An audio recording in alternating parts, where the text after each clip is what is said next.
करवा चौथ की रात थी। सीमा की देह थक चुकी थी, मगर आंखों में एक अटूट आस थी। सुबह से उसने अन्न जल का त्याग कर रखा था। हर पल अपने पति राज की लंबी आयु के लिए प्रार्थना की थी। शाम को वह सजी धजी बाकी औरतों के साथ छत पर गई, लेकिन उसका मन पूजा में नहीं, दरवाजे की आहट पर टिका था। चांद कब का निकल चुका है, एक पड़ोसी ने कहा, लेकिन सीमा की नजर बार बार अंधेरे दरवाजे पर जा रही थी। राज अब तक घर नहीं आया था। तभी नीचे से सास की कठोर आवाज आई। वह सीमा के पास आई और बिना किसी हमदर्दी के ताना मारा, इतना क्या घमंड इस व्रत पर? तेरे नसीब में कैसा पति लिखा है जो तेरी पूजा से ज्यादा अपनी दुनिया को जरूरी समझता है, जो करवा चौथ के दिन भी गायब है। सीमा की आंखों में आंसू झलक आए, मगर इस बार यह सिर्फ दर्द नहीं था, बल्कि अंदर ही अंदर पल रहा एक गुस्सा था। उसने सोचा, मैं रोज अपने लिए सहती हूँ, उसके हर फैसले को अपना दुख मानकर झेलती हूँ। आज उसके लिए ये कठिन व्रत रखा और उसे मेरी कोई फिक्र नहीं। उसने दिल में एक फैसला किया, अगर वो आधी रात तक नहीं आया तो मैं यह व्रत तोड़ दूंगी। यह व्रत सिर्फ पति की लंबी उम्र का नहीं, बल्कि रिश्ते की इज्जत का होता है। रात के 12 बजने वाले थे। छत पर सिर्फ सीमा अकेली थी। उसने व्रत तोड़ने के लिए गिलास उठाया ही था कि नीचे दरवाजा खुलने की धीमी आवाज आई। राज थका हारा घबराया हुआ अंदर आया।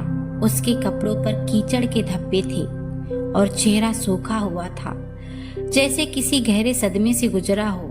सीमा गिलास फेंक कर रो पड़ी। इस बार गुस्सा और चिंता दोनों फूट पड़े।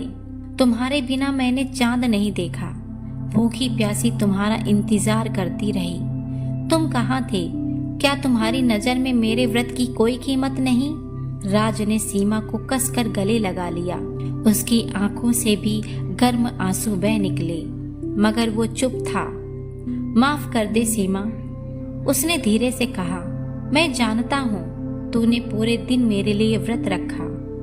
उसने सीमा का हाथ पकड़ा और धीरे से एक तरफ ले गया, जहाँ जमीन पर एक पुराना फटा हुआ कंबल रखा था।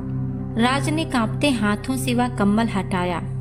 उसके नीचे एक छोटा सा कुत्ता था जो गंभीर रूप से जख्मी था। मैं ऑफिस से लौट रहा था, यह सड़क पर खून से लथपथ मिला। मैं इसे छोड़कर नहीं जा सका। मैं इसे बचाने के लिए जानवरों के एक गुप्त क्लिनिक में ले गया, जहां इलाज में बहुत देर लग गई। मैं जानता था तू परेशान होगी, पर एक बेजुबान की जिंदगी मेरे लिए ज्यादा जरूरी थी, और मुझे पता था तू मेरी सीमा यही चाहेगी। राज ने मुस्कुरा कर कहा, तू तो हर रोज मेरी लंबी उम्र की दुआ करती है, पर आज तूने अपने त्याग से मेरी इंसानियत बचाई। अब चल एक साथ चांद देखेंगे। दोनों छत पर गए। सीमा ने चलने से चांद देखा, फिर अपने पति राज का सच्चा थका हुआ चेहरा।